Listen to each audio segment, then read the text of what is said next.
안녕하세요. 저는 인천에 살고 있는 김정순이고 올해로 67이 된 여성입니다. 오늘 제가 이야기하려고 하는 것은 바로 제 아들 내외의 이야기죠. 10길 물속은 알아도 한길 사람 속은 모른다더니 딱 제가 그런 경험을 했네요. 부디 끝까지 이야기 함께 해주시면 좋겠습니다.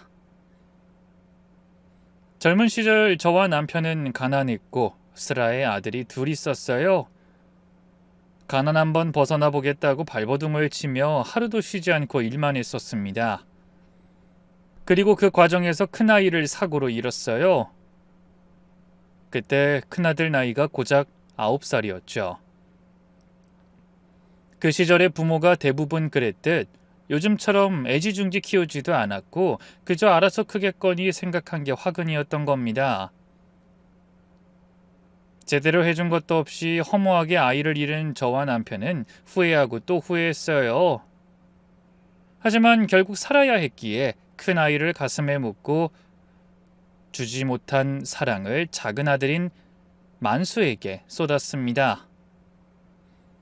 저나 남편이나 성격상 애정 표현을 잘한 것은 아니었지만 없는 살림에도 뭐든 다 해줬을 정도로 최선을 다했네요. 그러다 저희 시아버지가 산 땅이 재개발이 되며 형편이 나아지게 되었는데 얼마 안 가서 남편이 큰 병을 얻었죠. 그때 저는 알게 되었습니다.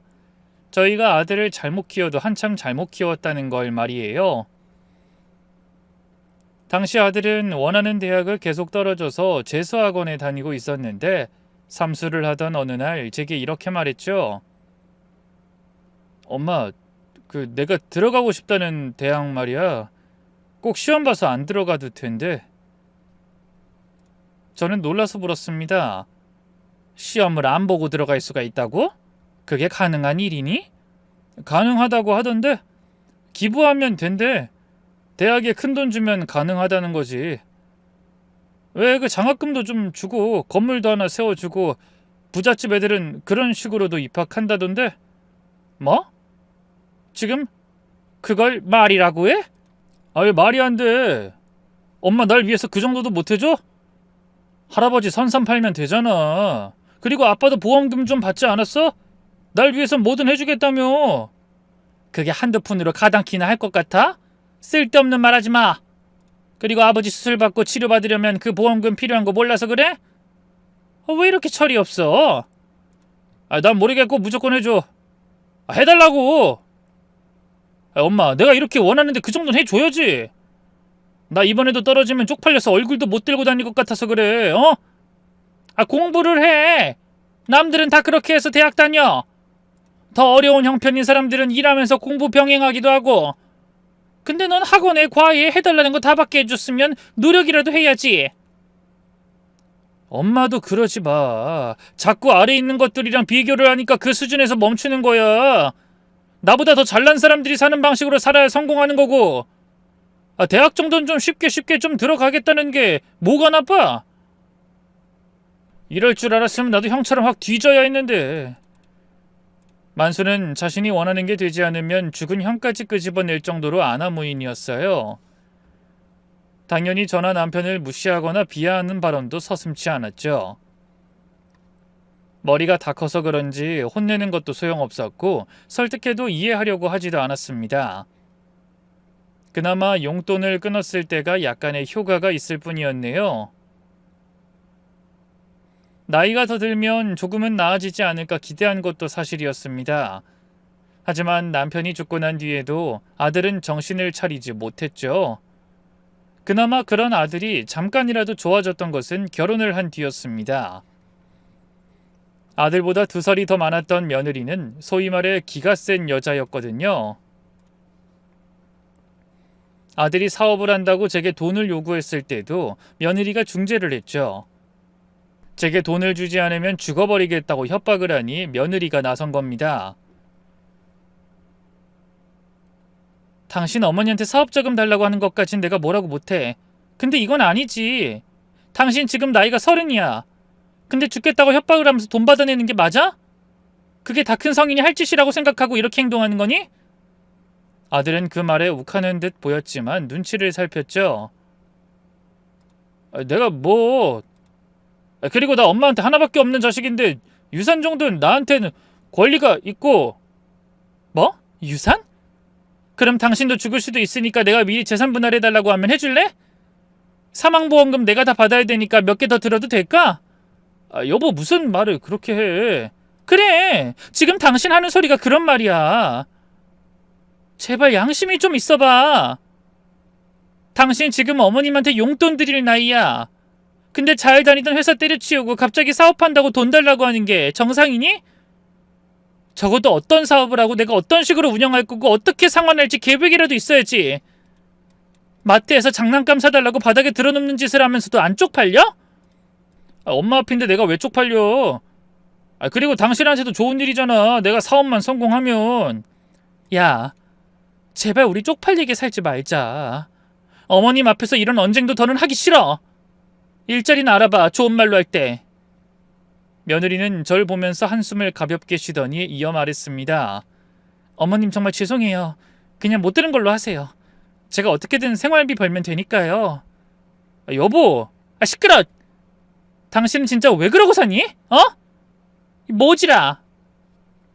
며느린 제 앞에서도 아들을 깔보고 무시하고 구박했습니다.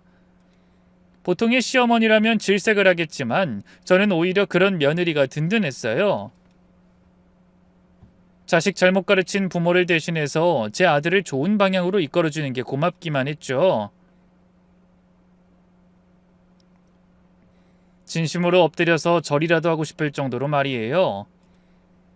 아마 그런 마음이었기에 저와 며느리의 사이는 무척이나 좋았습니다. 실제로 아들의 사업 자금을 지원해준 것도 모두 며느리 때문이었죠. 내가 고민을 많이 해봤는데 이제 만수 사업인가 뭔가 한다는 거 지원해 주려고. 며느린 제 말에 팔짝 뛰며 말렸습니다. 어머님 그냥 내버려 두세요. 도망갈 구석이 있으니까 자꾸만 저렇게 나오는 거죠. 울고 불고 징징 짜고 하고 싶은 것만 하려고 하잖아요. 조금만 힘들면 그만두고 남 탓이나 하다가 또 그것도 안 되면 나라 탓, 정부 탓까지 하면서요. 저렇게 대책도 없는데 무슨 사업을 해요. 어머님 그거 허공에 돈 날리는 거예요. 알어. 내가 자식 잘못 키웠다는 것도 알고 이 부탁 들어주면 돈 날릴 수도 있다는 것도 안다. 다 알지만 이번엔 아들을 위해서 돕겠다는 거 아니야. 널 위해서야. 저요? 저는 며느리의 손을 잡고는 따뜻하게 말했죠. 그래. 그 망할 놈이 회사 그만두고 너 혼자서 전전긍긍 생활비에 용돈까지 주고 있는 걸 아는데 내가 어찌 가만히 있을 수 있겠어. 난 더는 못 보겠다. 너 고생하는 거 못 봐. 이러다 정뚝 떨어져서 만수랑 이혼이라도 할까봐 가끔 자다가 깨고 그래.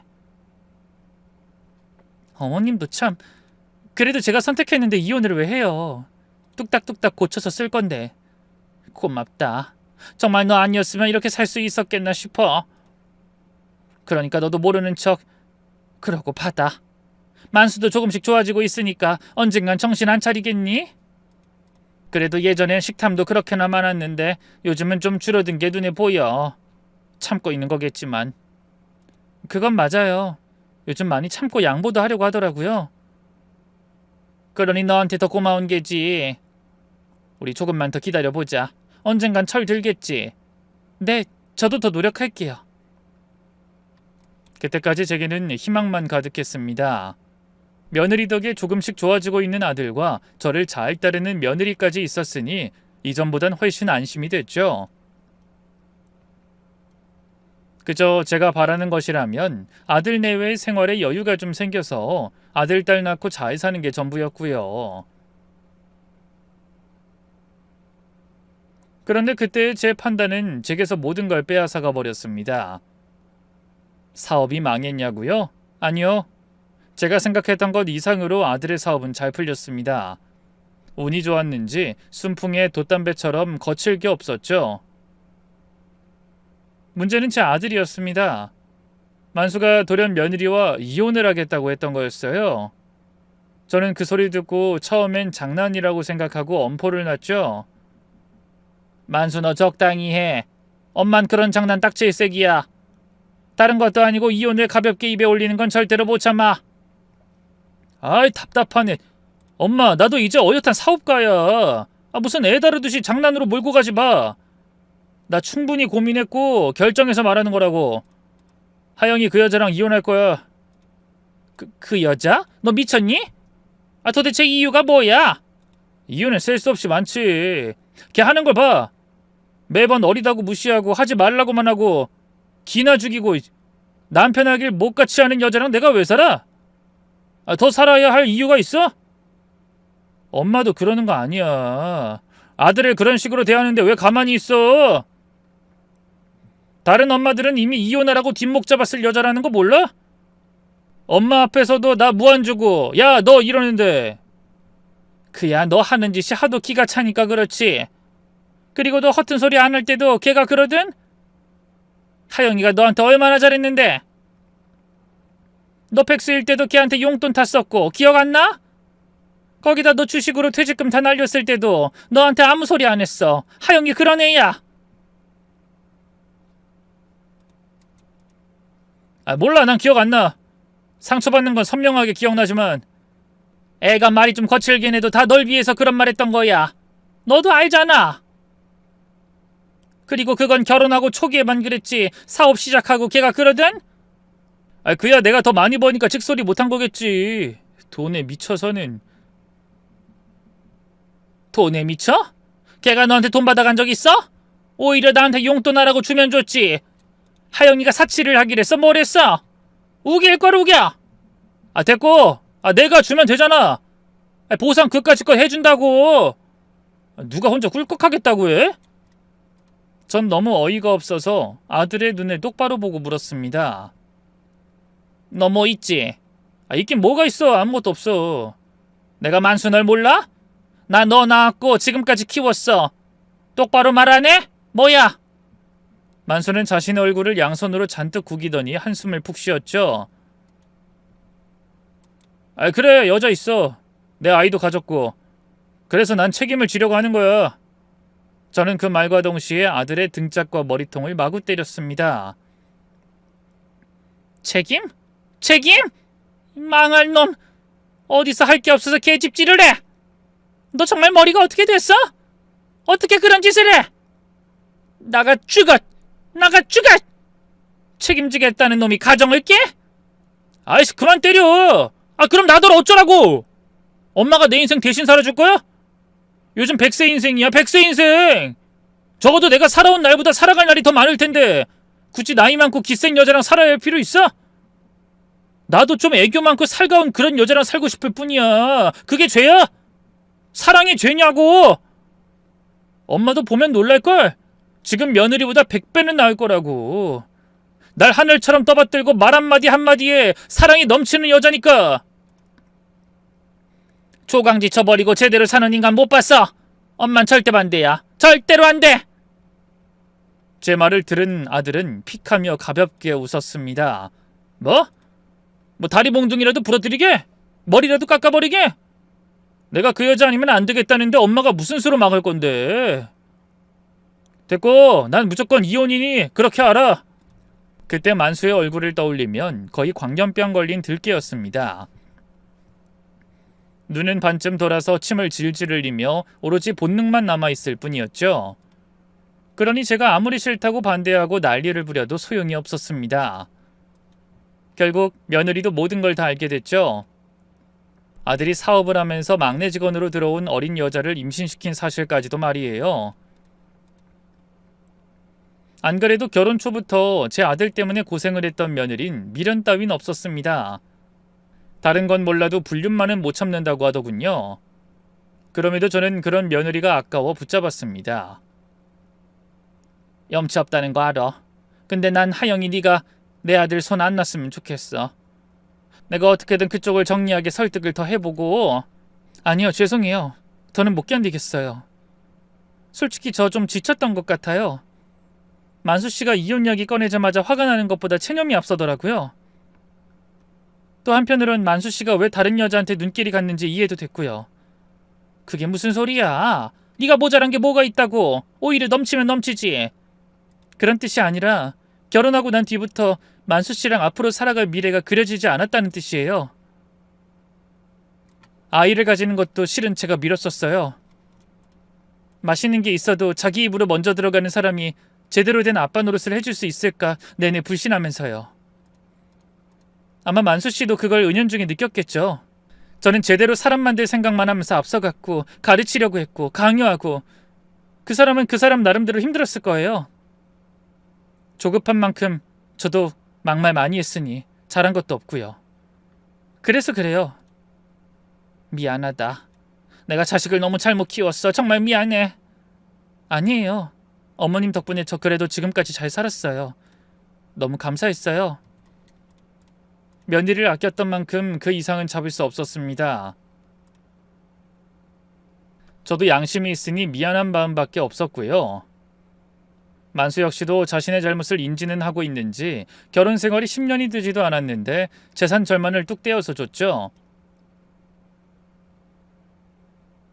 그렇게 이혼을 하고 얼마 있지 않아 아들은 살갑고 애교가 넘친다는 영란이와 재혼을 했습니다.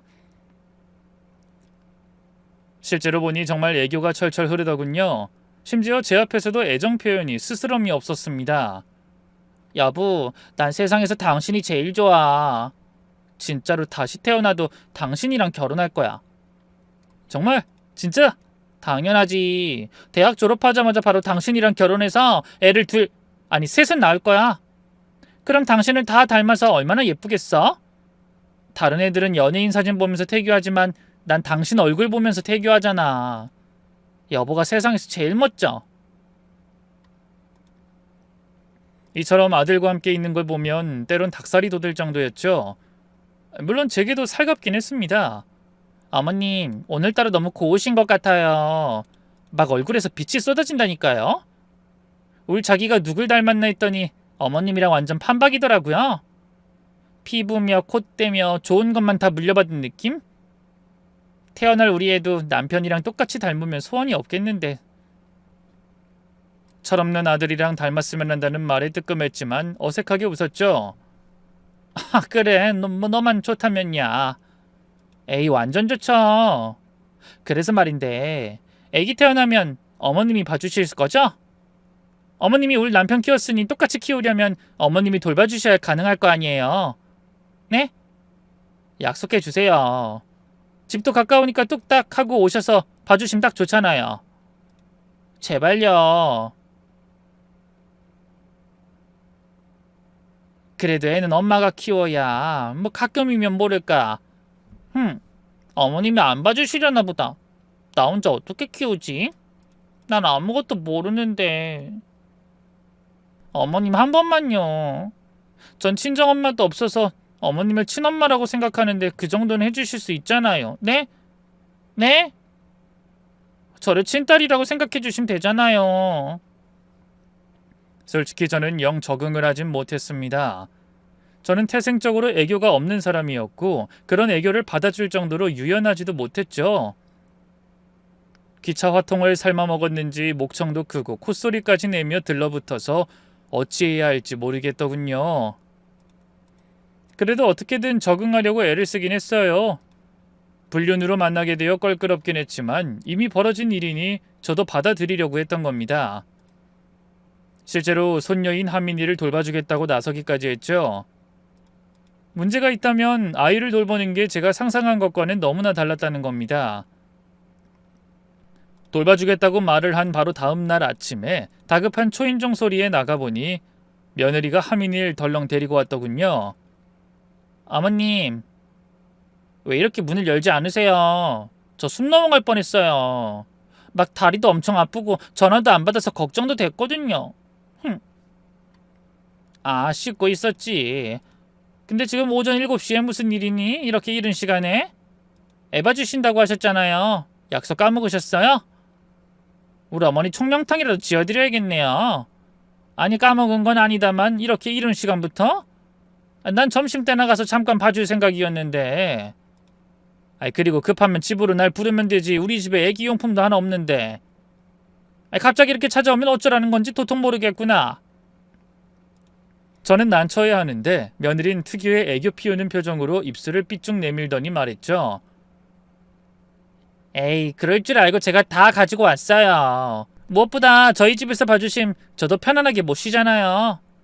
애 우는 소리에 깨고 어머님 들썩거리는 소리도 그렇고 저 예민해서 안 돼요. 그리고 애가 없어야 집도 좀 치우고 음식도 마음 놓고 하죠. 이 정도는 이해해 주실 거죠? 제 친엄마 대신이니까. 네? 나중에 남편이 퇴근하면 데리러 온다고 했어요. 아유 그러니 뭐 일단 알겠다. 네, 그럼 전 어머님 믿고 갑니다. 어머님 최고. 처음에는 저도 그러려니 했습니다. 아이 키워본 사람들은 알겠지만 애가 있으면 집안일을 하는 게 많이 힘들잖아요. 그러니 당황스럽지만 이해하고 넘어간 거였죠. 그런데 이런 일이 한두 번이 아니라 계속되었다는 겁니다. 아무리 제가 나이가 들어서 더는 일을 하지 않는다지만 거의 매일 저희 집에 아이를 맡겨두고 떠나니 화가 나기 시작했죠. 며느리가 일을 하면 모를까 가정주부로 있으면서 제게 전적으로 맡기는 게 어이가 없더군요.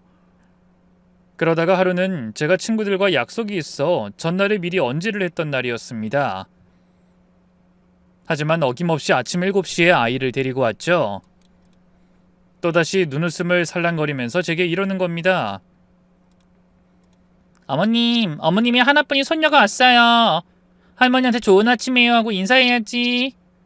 하민아, 할머니, 인사. 하민이 인사. 이미 유모차에서 잠들어 있는 하민이를 깨우며 억지로 인사하기에 제가 막아섰죠. 왜 애를 깨워? 그리고 내가 오늘은 약속이 있다고 미리 말했잖니. 아, 그랬나? 깜빡했어요. 근데 어차피 약속 있으셔도 그 전까진 봐주시는 거 가능하시잖아요.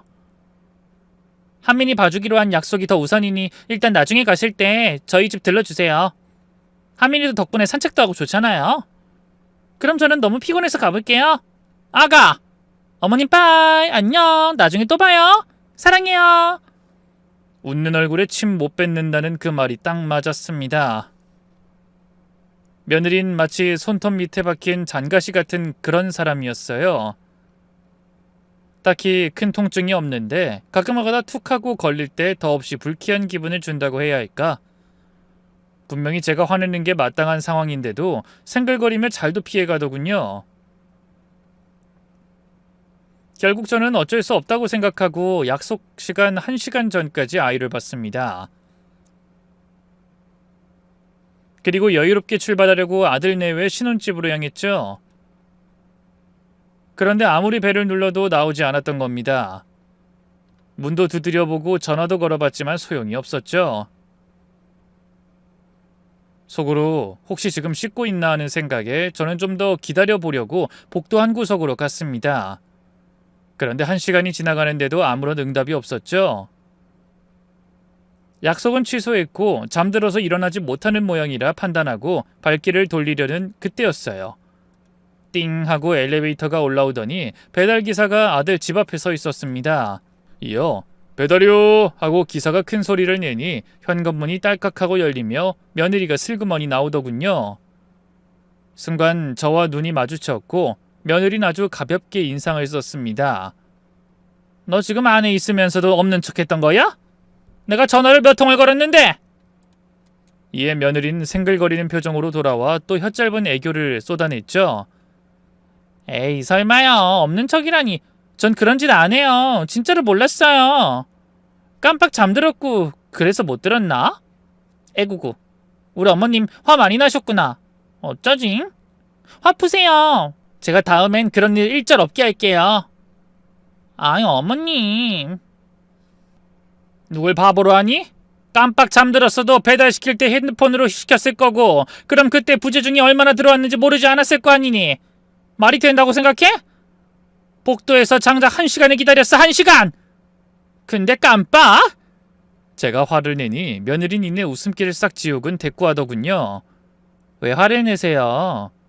오히려 화내고 싶은 사람은 저예요. 저! 뭐? 너 지금 말 다 했니? 아니요. 솔직히 약속은 어머님이 하셨잖아요. 제가 뭘 그리 잘못했나요?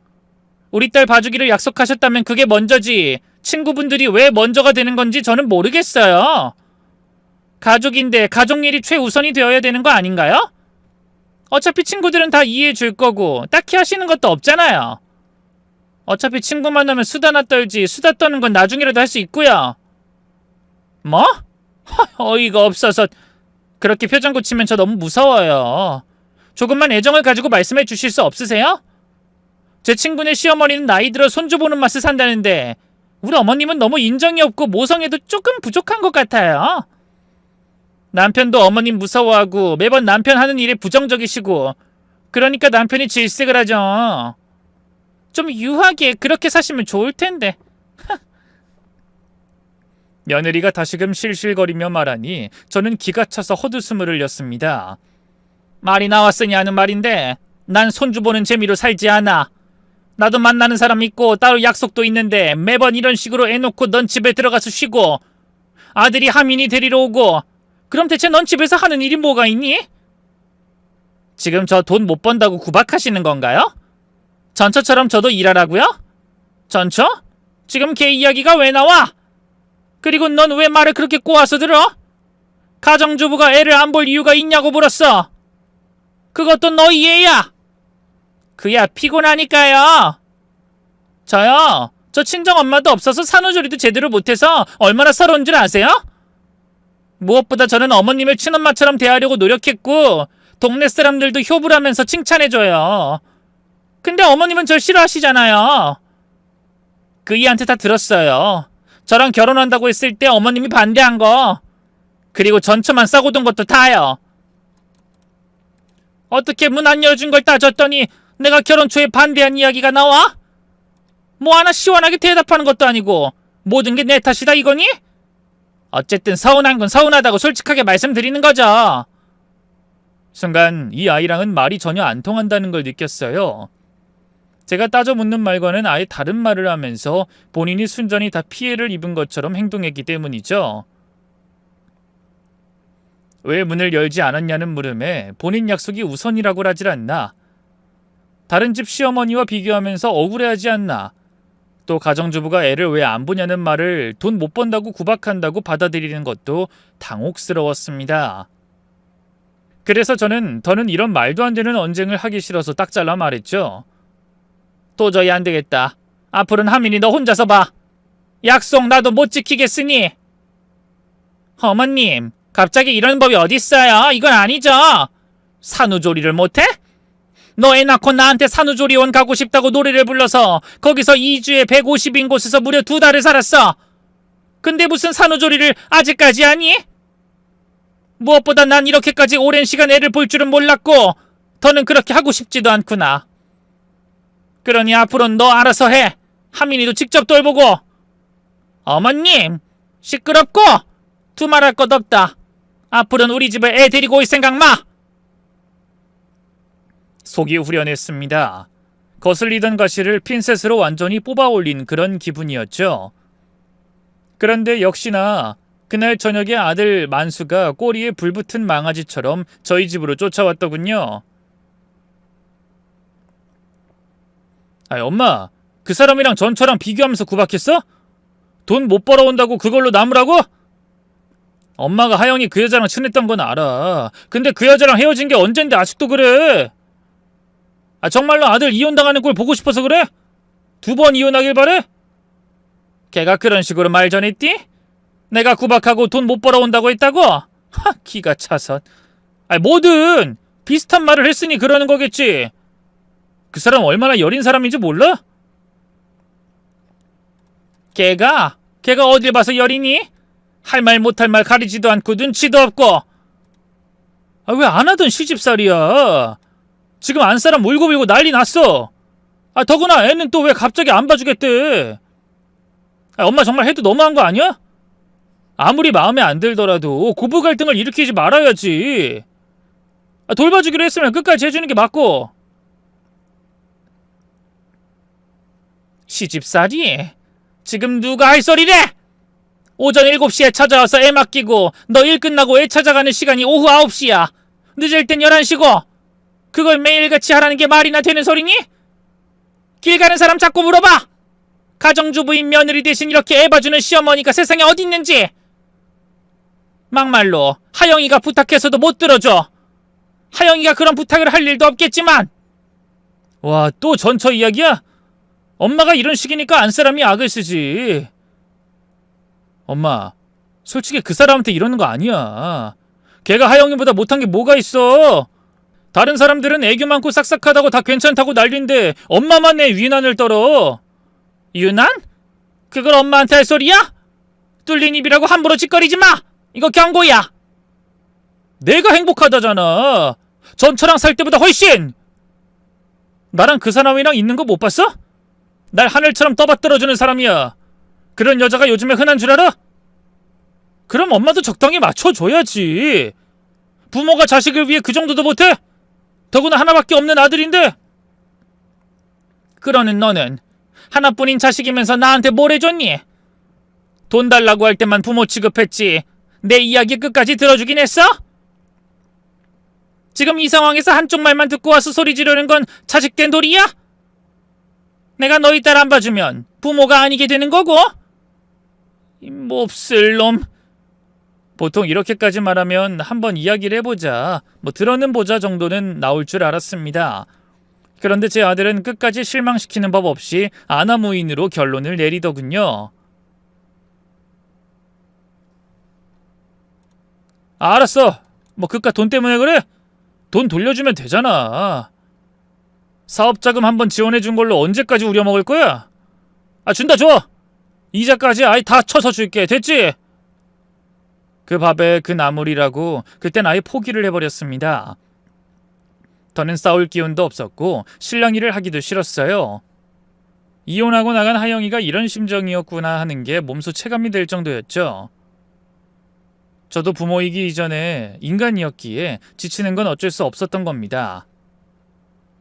미우나 고우나 내 자식이니 어떻게든 품고 가려고 노력해봤지만 딱 거기까지라는 생각이 들더군요.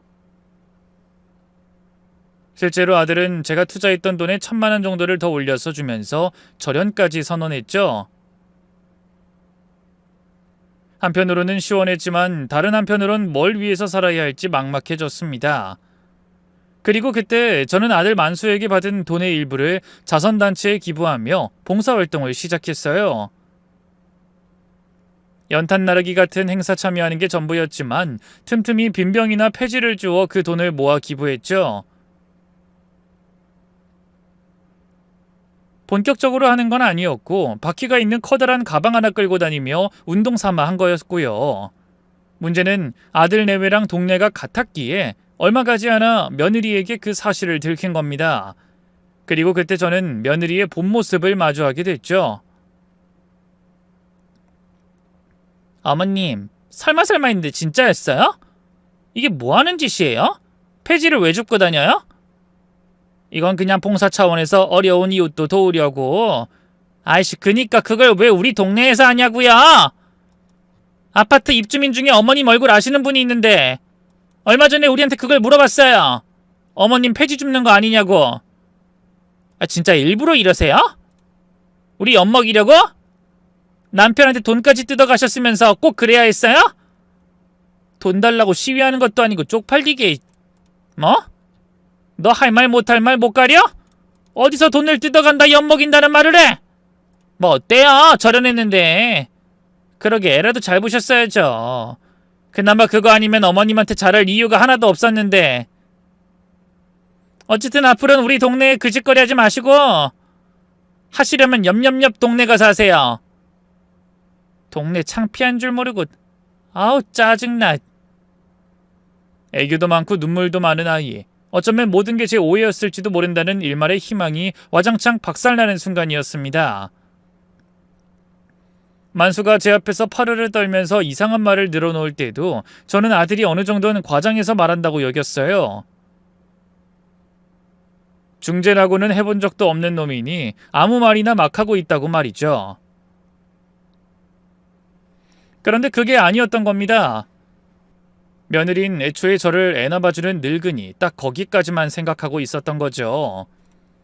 아들에게 며느리가 그런 애라는 걸 말해주고 싶은 충동이 들긴 했지만 어차피 통하지 않을 거라는 걸 알았습니다. 생글생글 웃으며 피하거나 닭똥 같은 눈물을 뚝뚝 흘리며 피해자인 척 굴 테니까요.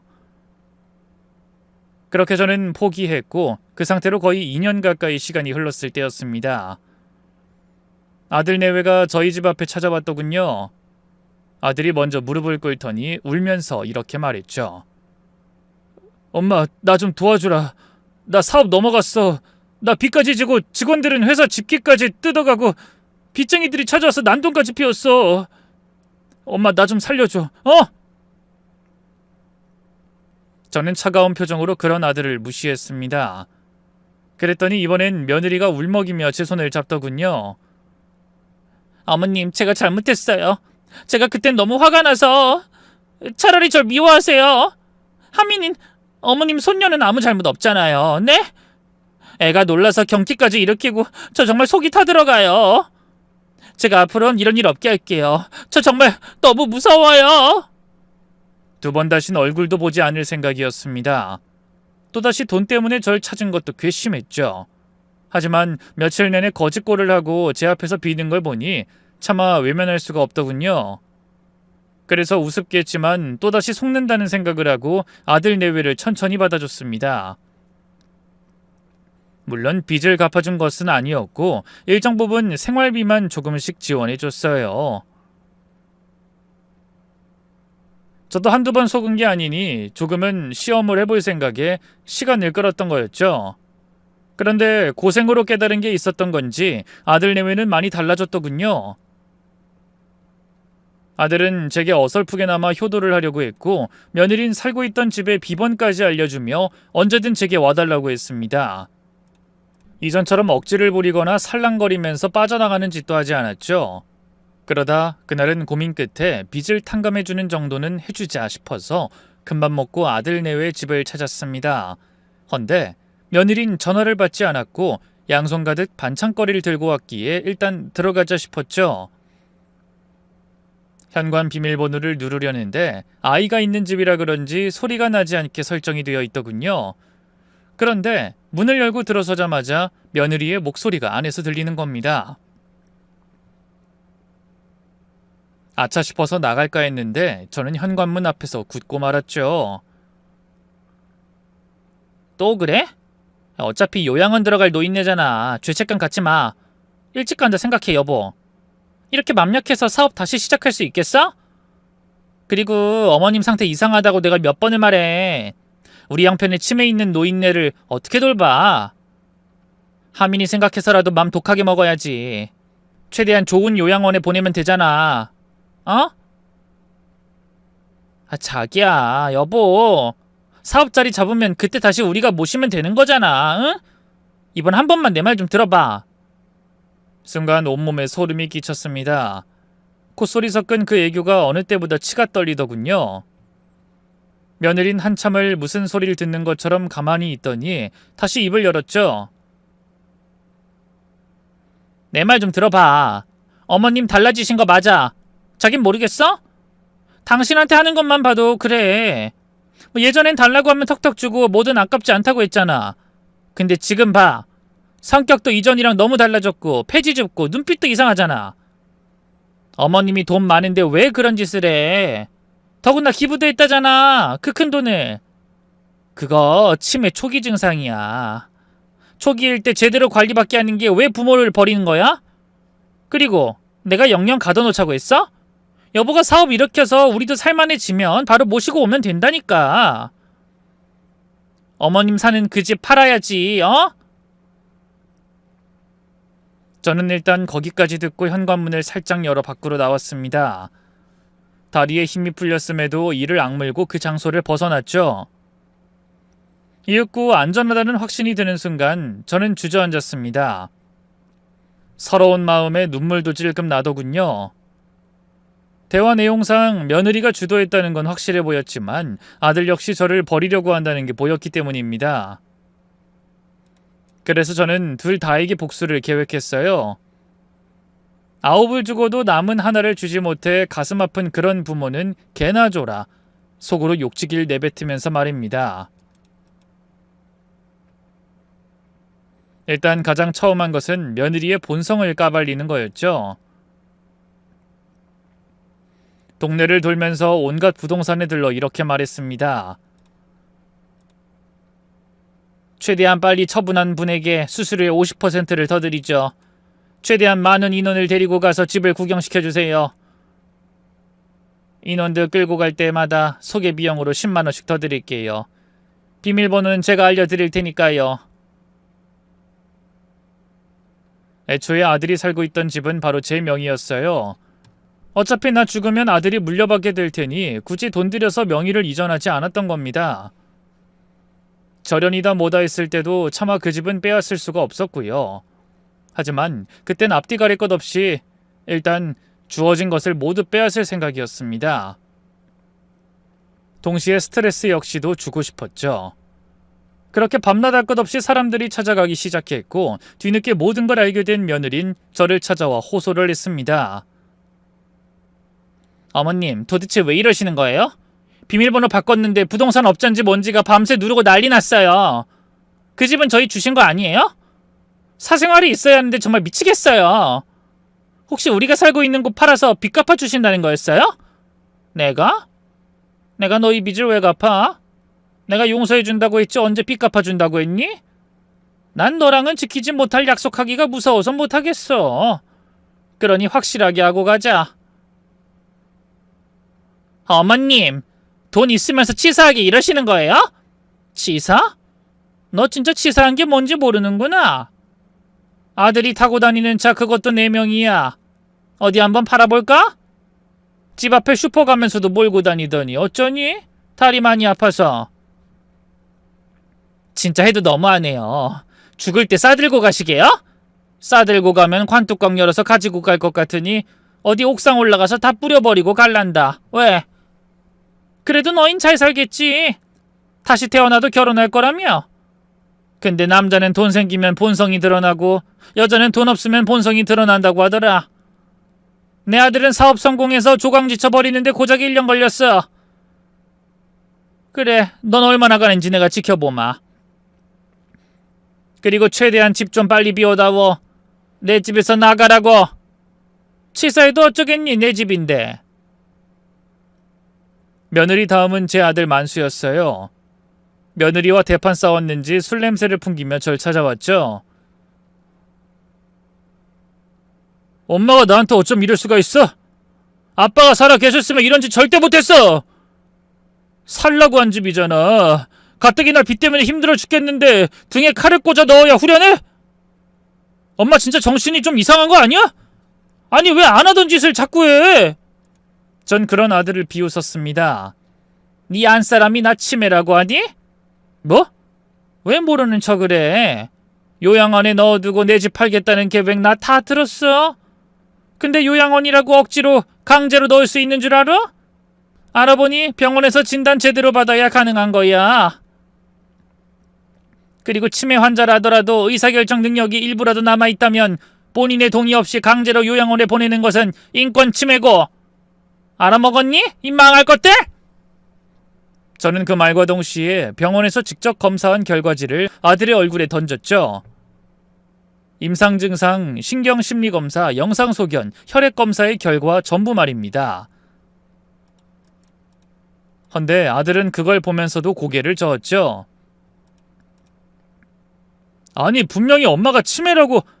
그래서 엄마 행동이 바뀐 거고 안 하던 폐지 줍고 다니는 것도 그런 거라고 했다고. 그게 아니면 엄마가 왜 그런 짓을 해?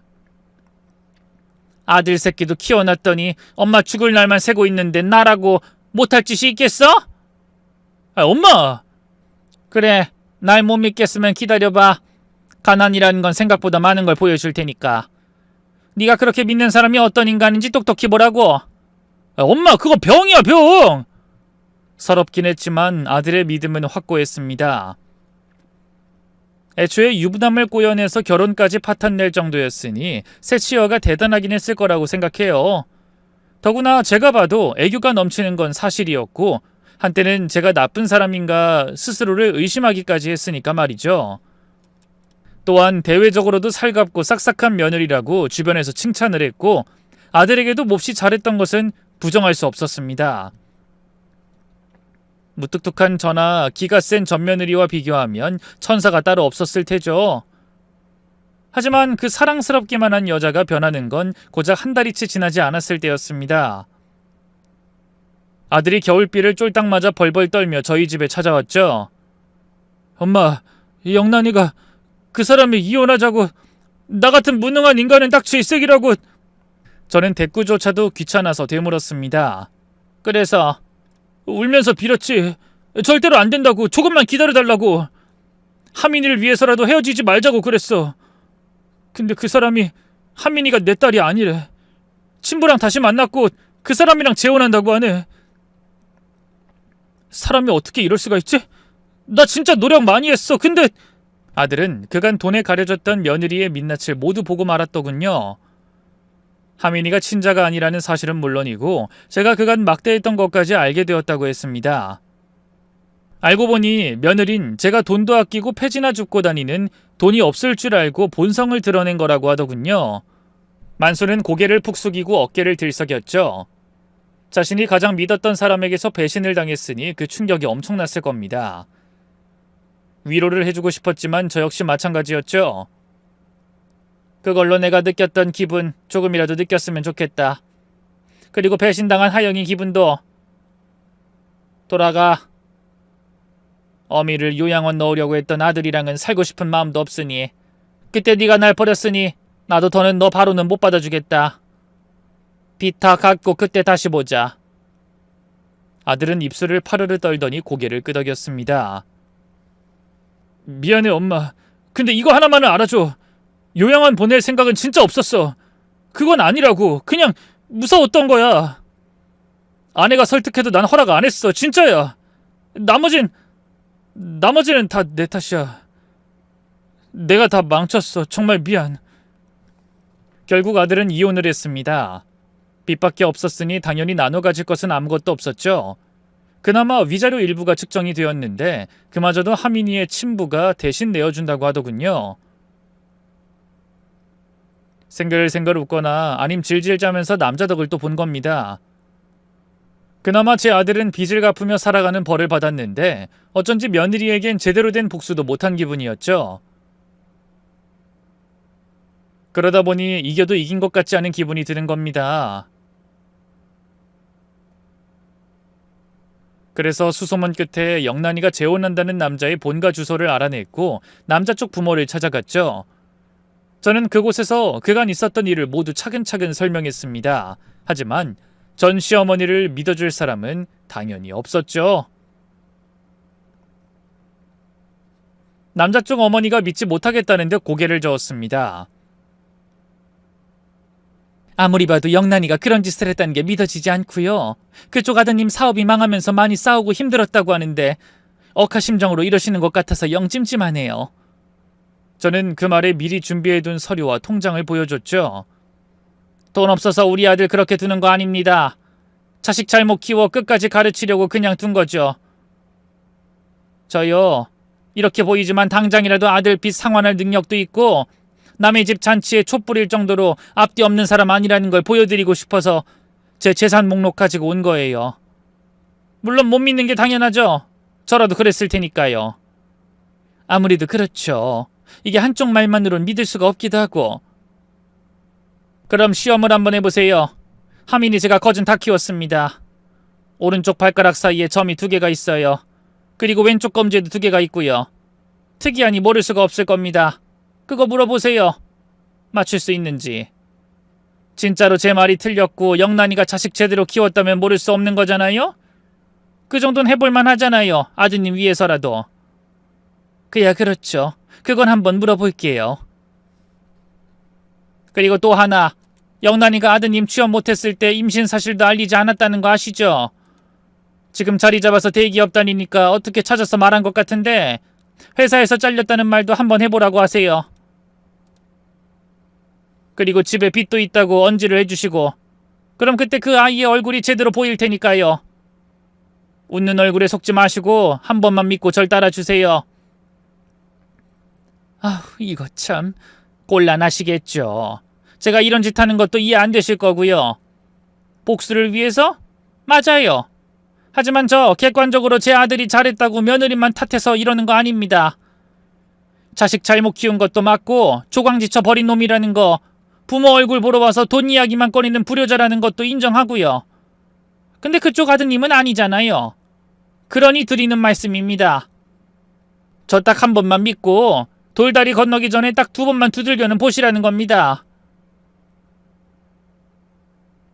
그렇게 한참을 잊고 있었는데 바로 얼마 전에 연락을 받았습니다. 결국 파혼을 했다고 하더군요. 일단 하민이의 신체 특징을 몰랐던 건 그러려니 하고 넘어갔다고 했죠. 일부 관찰력 없는 사람들은 꼼꼼하게 기억을 못하기도 하니까요. 하지만 2번째 시험에서 결국 본성을 드러냈다고 했습니다. 무능한 것은 죄라면서 자신의 아들과 몇 달을 싸우더니 식장 잡아두고 하민이만 놔두고 도망을 가버렸다고 하더군요. 상대 남자는 대기업에 집도 꽤 잘 사는 것 같았는데 돈에 눈이 멀어 놓치게 된 겁니다. 제 발로 복을 걷어찬 거였어요. 결국 며느리는 제대로 벌을 받은 거죠. 어찌나 속이 후련하던지 그날은 오랜만에 잠도 푹 잤네요. 한편 제 아들은 현재까지 대학 동기가 운영하는 출판사에서 일반 사원으로 일하고 있습니다. 개인 회생을 신청했고 조금씩 빚을 갚아가고 있어요. 주말엔 택배 상하차 아르바이트도 병행하고 있는 걸로 알고 있고요. 그렇게 묵묵히 살아간다는 소식을 들으면 안쓰럽고 또 제 자신이 부끄럽습니다. 부모로서 더 좋은 길을 열어주지 못한 제 책임이 크니까 말이죠. 아마 저 역시도 그런 아들을 보며 마음을 졸이는 그런 벌을 받고 있다고 생각해요. 그래도 지금이라도 아이가 제 자리를 찾을 수 있도록 돕고 싶습니다.